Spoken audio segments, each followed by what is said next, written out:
Hello and what's up guys? In this video, things are getting serious. A top Nigerian cleric and former lawmaker, Pastor Femi Emmanuel, sits down to expose why he believes Nigeria is one country but not one nation. And honestly, the things he says will shock you. He talks about how Nigeria was structured from day one to fail, how the British rigged the system before independence, and how the military later reinforced that same broken foundation. He breaks down why we keep moving one step forward and 10 steps backward, why true federalism has never been allowed to work, and why, according to him, the North still holds the real political power in Nigeria today. He also raises tough questions about insecurity, the constant attacks, Donald Trump's recent comments, and why he believes Nigeria is overwhelmed and heading into a long night unless we return to a proper federal structure. Guys, I will let you watch this video for yourself so you can see exactly what I'm talking about. Also, don't forget to like, share, and subscribe to this channel if you haven't already done so. Take a look, guys, and remember to share your thoughts after watching. We continue our conversation on the future of Nigeria.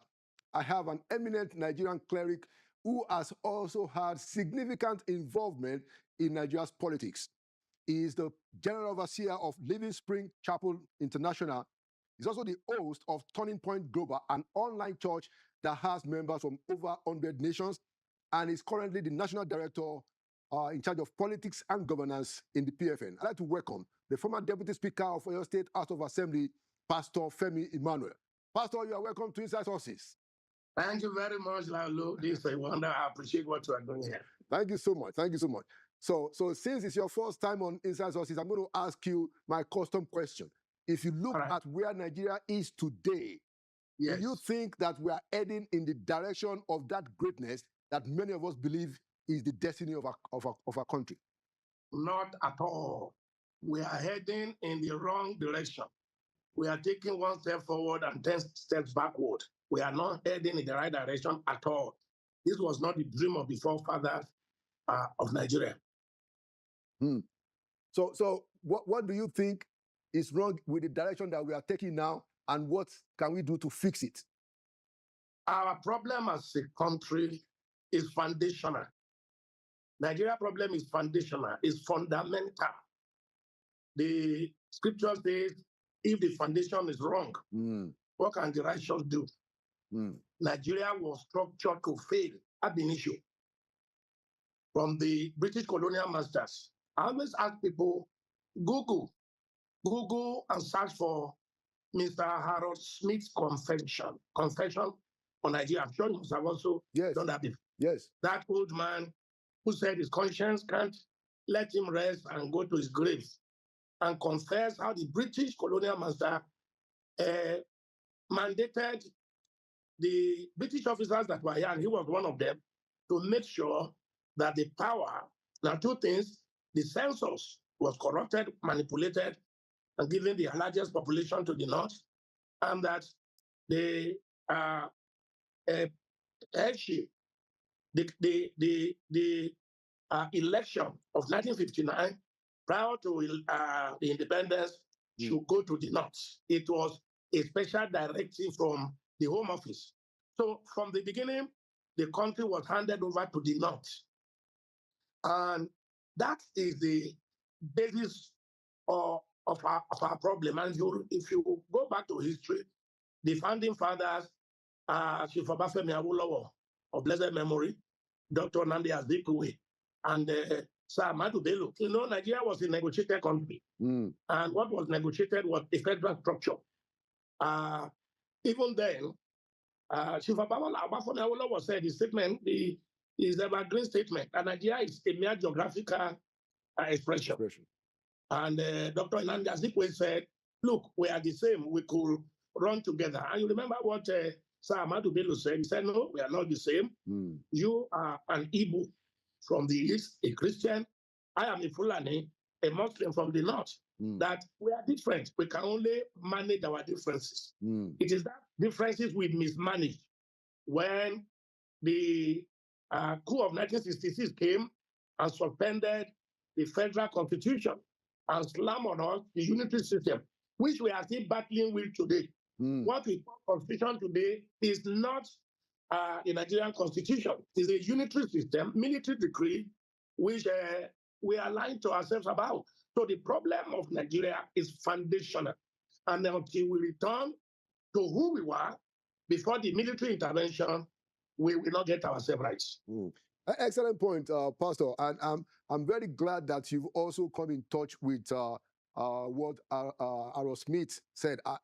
I had a guest about a couple months ago who actually met Mr. Smith, recorded him on video in London, and you know, they put out his book.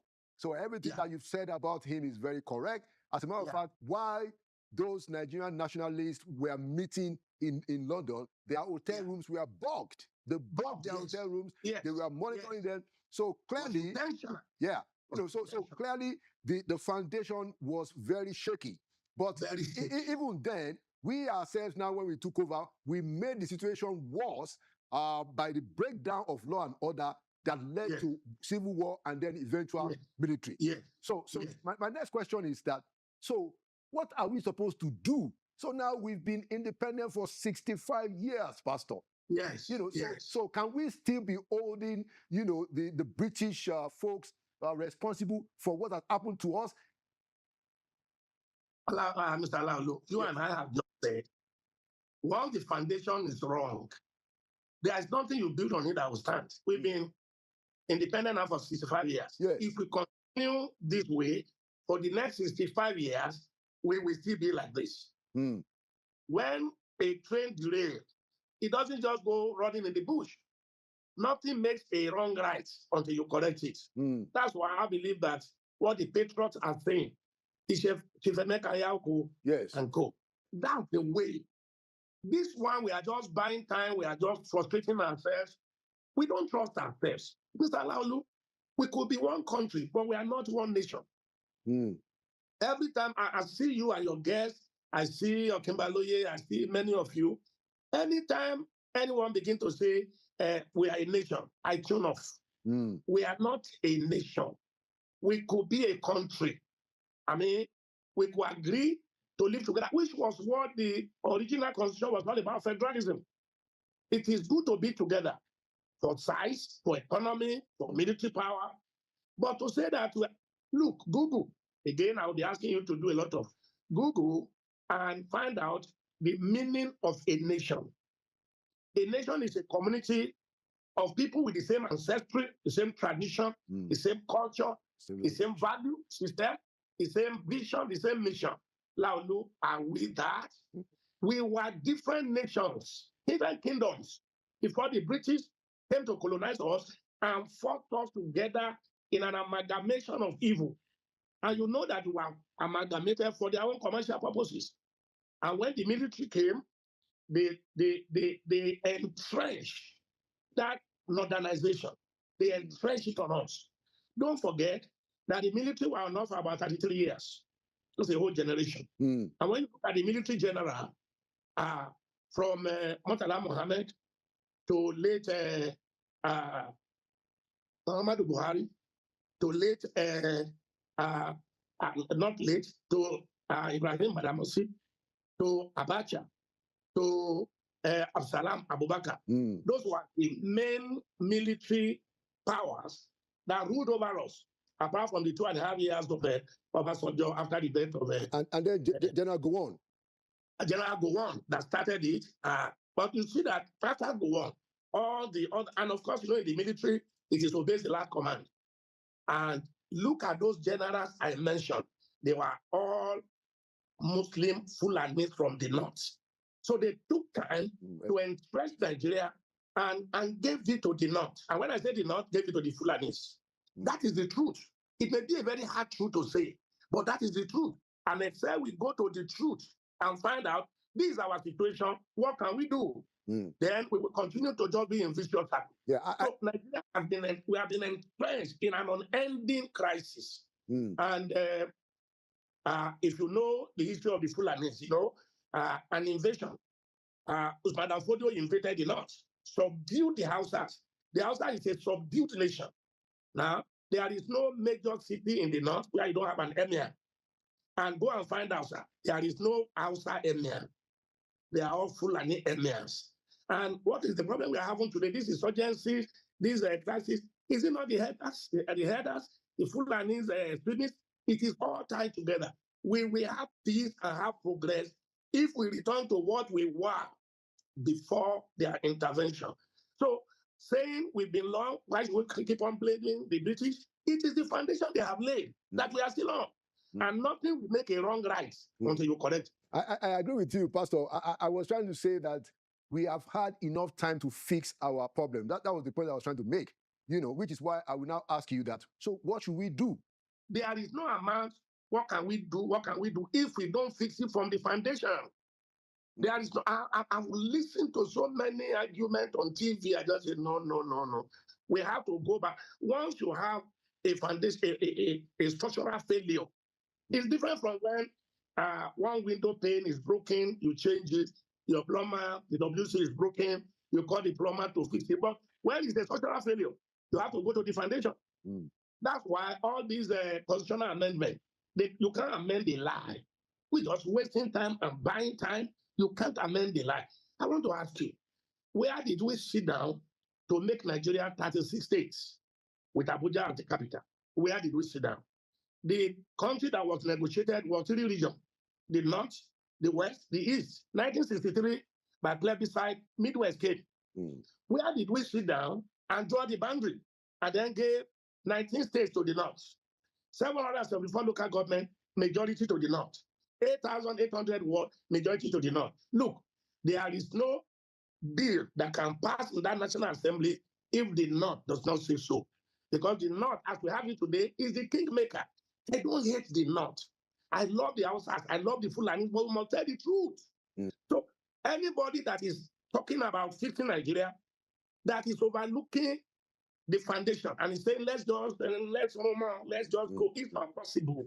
It's not possible. That's why I refer you to the Patriot and some other good Nigerians that are saying, look, we have looked into this situation, except I am a pastor today by the grace of God, and the general overseer for that matter.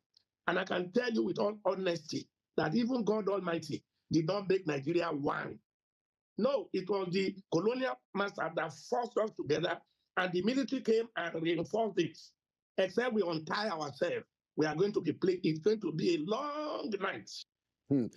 Very, very interesting points that you are giving us, and I agree, entirely with your view that we have to fix this. And one of the things that I am also trying to do is to raise awareness about what has to happen. Now, so for instance, I have great expectations that now that you have somebody like the President Bola Ahmed Tinubu in the office, he was, I mean, before he got there, he was sounding just like yourself and myself that this thing has to be restructured. Now, will it not be a disappointment if President Tinubu does not do this thing, in your view? Because it's one of the things that I'm holding out hope that he can lead the effort to restructure this country.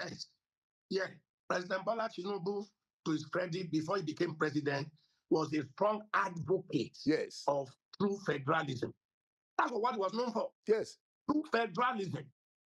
But, he said he has ambition to rule. By the grace of God, he's there now. But he's in a very tight corner, Mr. Olawu. I doff my hat for him. He's a courageous man. You can see bold and courageous steps he has taken so far, including the latest appointment of the Minister of Defense, which everybody seems to have applauded. Wow. So a subsidy is gone. That takes boldness to do. True. Because even the military generals and the previous president, everybody knew the subsidy was killing us, but who has the will to do it? Because the powers that were behind subsidy will swallow you up. But look at the boldness, look at the courage in many of his decisions. He's not an angel. Nigerian president is said to be one of the most powerful presidents in the world. That's why people are killing themselves to be president. So let's have strong states and regions, and let us have the president there to do the other thing we have mentioned. That is the only way out. And that is what he should do. If I see him today, I'm going to ask for advice. I know it's not going to be easy, because those that are benefiting from this crisis, those that are benefiting from the problem we want to hold on to it. The National Assembly we have cannot do it. Now, they will tell you, you have your representative in the National Assembly. Go and talk to them. Between you and I, are they really representing us? Those who got there, and the first bill they passed was how to feather their nest, the constituency project, and the governors. Everybody is feeding fat except the masses. This madness must stop. All our children are japa. It's like Nigeria is a burning roof. It's like a nation that is coming down. How many of us will japa? At what age?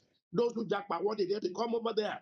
So the earlier all of us begin, look, we don't need the next election. What we need is not the next thing Nigeria needs is not election. The next thing Nigeria needs is to fix this nation. Is to fix this nation the way we are talking it now. Let's sit down, bring out the 2014 constitutional conference document, think how we did. Let's see what is still relevant. Let's see what. That's the way to go. And let us have a referendum. You have a constitution that does not have a referendum. It's just to tie the other people down to the apron of the ruler. I said, look, this is not Federal Republic of Nigeria. This is Federal Republic of the North. And that is the truth. Very hard truth, but that is the truth. Very interesting. Even though we seem to have gotten the idea of rotational presidency, and it seems to be working well. But you know, what do you think about that? Is it working?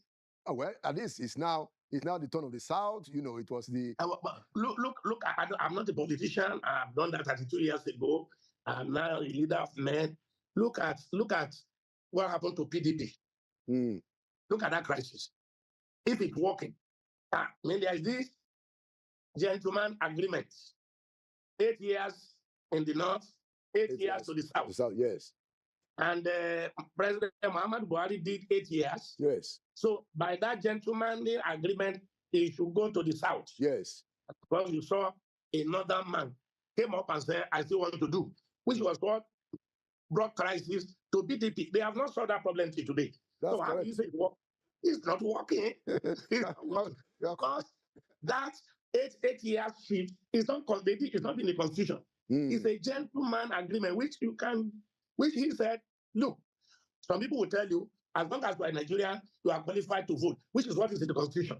But there is this gentleman agreement which he broke, and that broke PDP up to today. He did. And everybody's talking about becoming one party.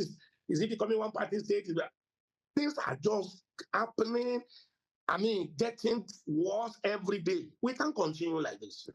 We can't. I agree entirely. But let's move on to another topic that I wanted you to talk about. Right. So the insecurity, the killings in the country, and what had happened recently when we had the unusual occasion of an American president saying, "Hey, what's going on there?" You know. Yeah. So what's your take about the intervention of Mr. Donald Trump in our? Well, in fact, he said that there is genocide going on in Nigeria. Yes. Mr. Lalu, nobody can deny that there is genocide going on in Nigeria. Real time. And it not just start today. It's been on for a long time. Those of us in the South, we may not feel the heat. But our brothers in the Northeast, Northwest, to a large extent, North Central, are under attack. You see, even if you are not there in Maiduguri, in Yobe, in Plateau, you see the number of people buried every day. You saw the cry out of Reverend Ezekiel Dachomo and several others. You saw those footages, everyday cry, everyday death, everyday shooting. So Donald Trump tweets was only a wake-up call. He's been there. And you know, America pride themselves in being the policeman of the world. America pride themselves that, look, we cannot open our eyes and let such crisis. It's been on for long. Whoever said there is no genocide in Nigeria is being economical with the truth. It's not being honest. It's been going on. Killing, especially Christians. It's not only Christians that are killed. Muslims are being killed. But initially, when Boko Haram started, it was focused on Christians. Later, some Muslims were being killed. But if you find that, if you go and profile, every life is important. Muslim and Christian, every Nigerian life is important. Yes. And it pains my heart, whether it's a Christian or Muslim or non-believer or free thinker, nobody make life, nobody should take another person's life. But we have a group of people who felt the rest of us are infidels. The rest of us are Catholics. If you don't agree with that, their own Islamic ideology, you either submit or you are taken off.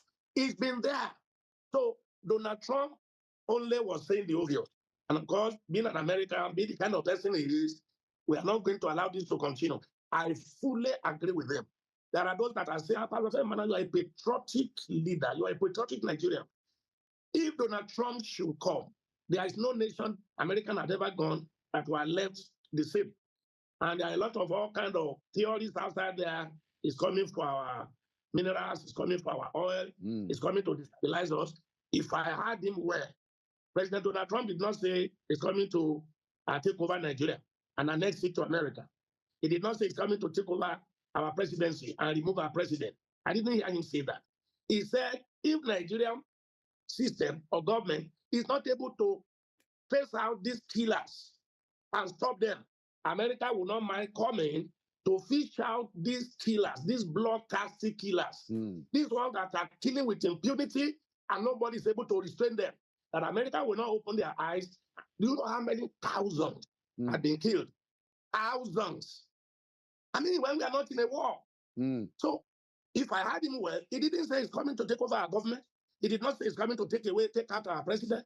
He's saying if Nigerian government will not be able to stop them, and from all that we have seen, have we been able to stop them? Have we been able to secure life? No. We don't be able to do so. So if we take an outsider, a Donald Trump, to help us, I think so be it. And I think the government should not shy away. This thing is overwhelming. The truth is that we have been overwhelmed. Nigerian government has been overwhelmed. Nigerian people have been overwhelmed, except those who just want to be dishonest, except those who also want to Sharia. You know the problem with Nigeria? We have a country where you have two laws side by side. The north is in penal code, Sharia. Sharia that tells you should not abuse the prophet, and if you do that, you are killed. And how do you have a country, you have two laws side by side? Mention another country like that to me. That one is Sharia. We are criminal code, and we say it's running together. We are just being untruthful. We are just being hypocritical. Everybody is careful not to offend the Fulani man. I watch the former president of Kaduna, El-Rufai, that says a Fulani man never forgive. A Fulani man will take you out. And I watch the Bauchi state governor. I'm mentioning this name, you can find that it's in the public space. Yeah. That said, the Fulani man, everywhere is his country. Anywhere he moves to, that is his country. He doesn't respect boundaries. He doesn't follow your constitution because they believe that the whole place is given to them by their God. That's what we are fighting. That's what we are up against. And it's an ideology. Can't be pacified. When I see negotiation with the terrorists, do you negotiate with terrorists? No, Americans say you don't negotiate with terrorists, you take them out.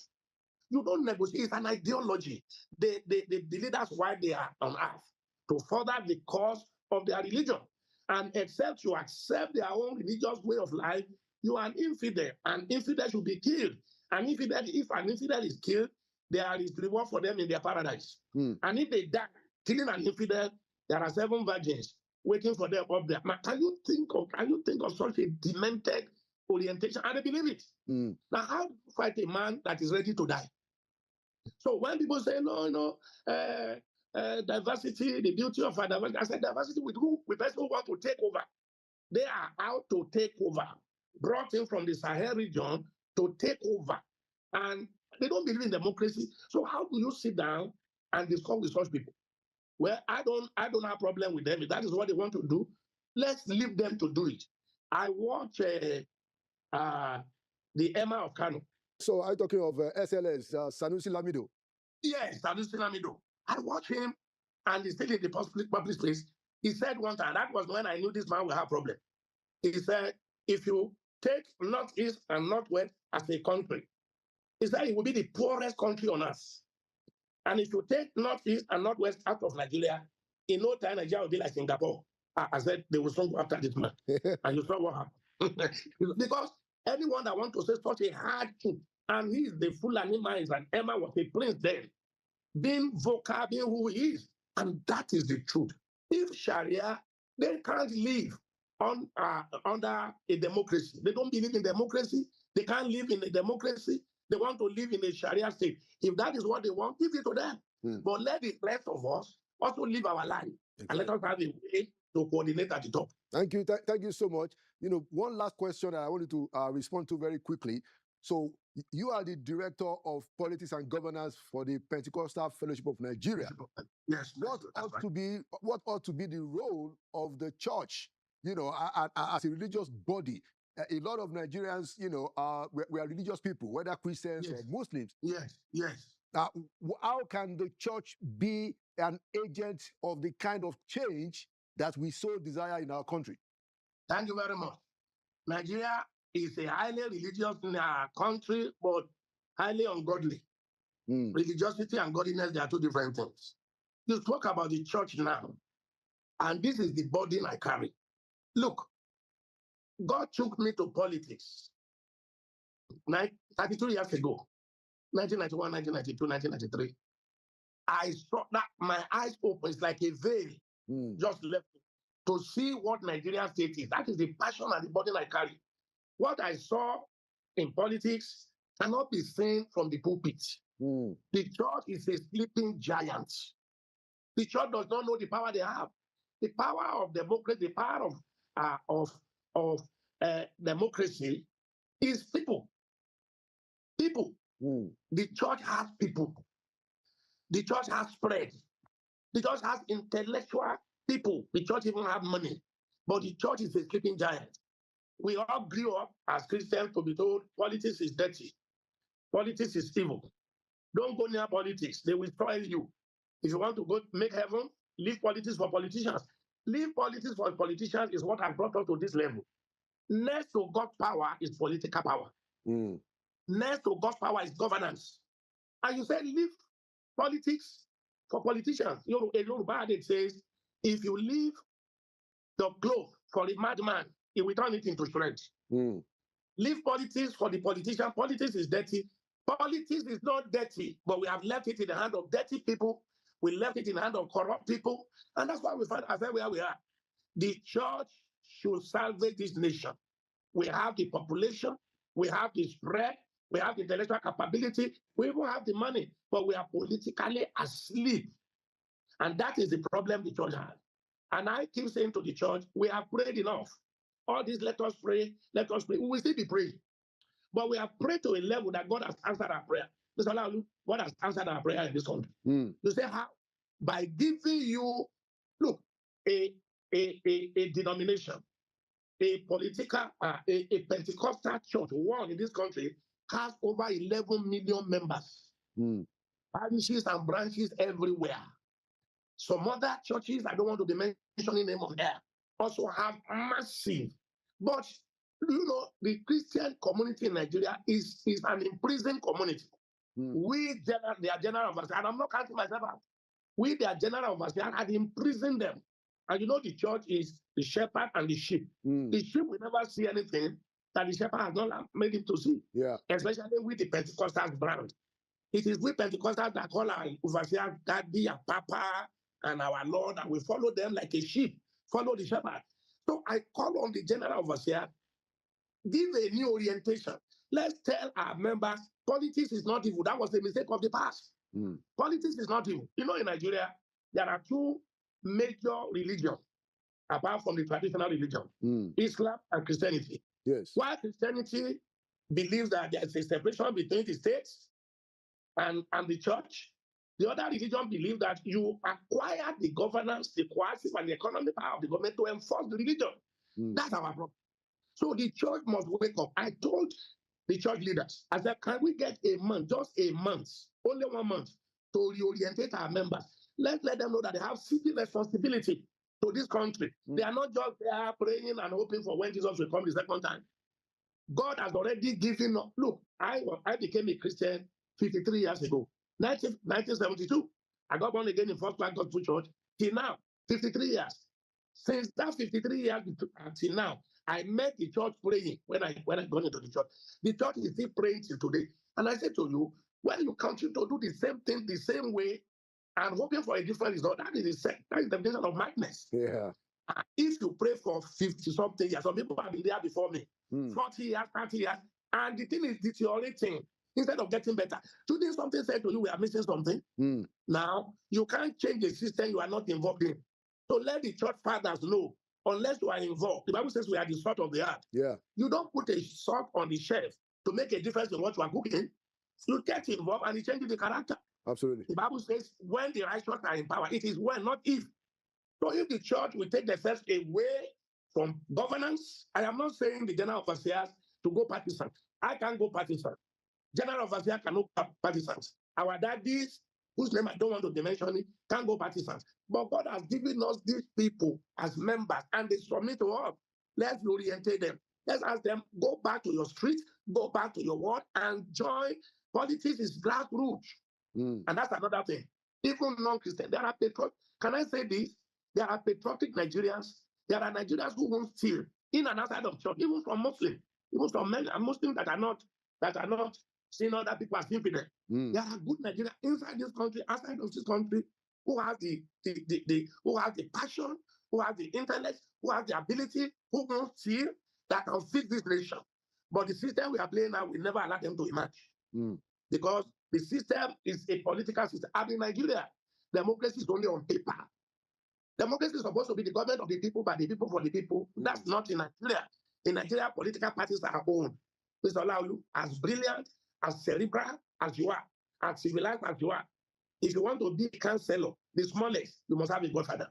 Because some people own the structure. So you can, if you don't have credible delegates, you can't have credible candidates. Wow. If we vote, the structure we are running now, if we vote 100 times, we'll be voting for the same people. Because it is the party that will produce who to vote for. Yeah. This is what many Nigerians don't know. Don't know it at all. Many Nigerians don't even know it at all. Even the youth. Look at the population of the youth in this country. Huge. But you can't say anything on social media. You can't say anything agitating. You can't say anything speaking big grammar. You can't change it running away. No. We got to sit. We want to move to the grassroots, overwhelm them at the ward, and produce delegates that will vote for credible candidates. Then Nigeria will be making headway. In today's conversation, Pastor Femi Emmanuel offered a deeply reflective examination of Nigeria's long-standing structural challenges, arguing that the country's problems are rooted not merely in leadership failures, but in the very foundation upon which the nation was built. Drawing from historical accounts, including the controversial statements attributed to Harold Smith and the political dynamics of the pre-independence era, he emphasized that Nigeria's current struggles can be traced to a colonial design that entrenched imbalance from the outset. Pastor Femi underscored that although more than 6 decades have passed since independence, many of these foundational issues remain unaddressed. According to him, Nigeria continues to operate under a unitary framework disguised as federalism, an arrangement he believes is incompatible with the country's diversity and the aspiration of its different regions. He reiterated that we may be one country, but we are not yet one nation, stressing that nationhood requires shared values, shared identity, and genuine consensus, elements he says have never been fully achieved. He further argued that reforms cannot be effective without confronting the structural defects at the root of Nigeria's political arrangements. Constitutional amendments, he suggested, amount to surface-level adjustments on a shaky foundation. Instead, he called for a return to true federalism, the reconsideration of the 2014 National Conference report, and critically, a national referendum, something he believes is essential for rebuilding trust and establishing a workable system. The discussion extended to Nigeria's persistent security crisis, where Pastor Emmanuel described ongoing violence in several northern regions as a form of genocide that has overwhelmed both citizens and government. He responded to international comments, including those made by US President Donald Trump, noting that external concern reflects the scale of insecurity Nigerians continues to face. In his view, addressing these threats requires not negotiation with extremist ideologies, but a firm, coordinated response. Pastor Emmanuel also reflected on the role of the church in national development, lamenting that despite its population, reach, and resources, the Christian community in Nigeria has historically been politically disengaged. He urged the church to awaken its civic responsibility, emphasizing that democracy is powered by people and that influence, when organized, can drive meaningful national transformation. As Nigeria navigates these complex issues, from governance and constitutional structure to security and national identity, the call for honest dialogue and bold reforms becomes even more urgent. Pastor Emmanuel's insight today highlights not only the depth of the challenges, but also the possibilities that could emerge if the nation chooses a path rooted in fairness, equity, and true federalism. We invite you to share your thoughts. Do you agree that Nigeria must return to its foundational agreements to move forward? And what form should true federalism take in today's context? If you found this analysis insightful, please subscribe to Naija Star News, leave a comment below, and stay tuned for more in-depth reporting and balanced perspective on the issues shaping our nation. Thank you for watching, and I will see you in the next one.